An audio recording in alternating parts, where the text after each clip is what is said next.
പിശാസിൻ വാഴ്ചയിൽ പീഡയേറ്റവൻ, ക്രൂശിലേറി ദാരുണം മൃത്യു വാങ്ങവൻ, 3 നാളിനുള്ളിൽ സത്യദൈവസൂനുവേ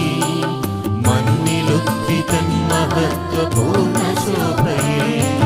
സ്വർഗമാർന്നു മഹിമയോടെ നിത്യപിതാവിൻ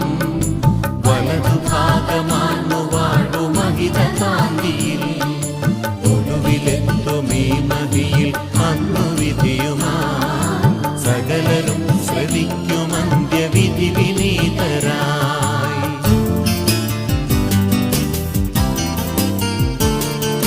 താതനിൽ നിന്നെന്ന പോലെ സുതനിൽ നിന്നുമേ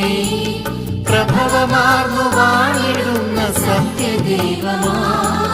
ജീവനേകിടുന്ന മഹിത പാവനാത്മനിൽ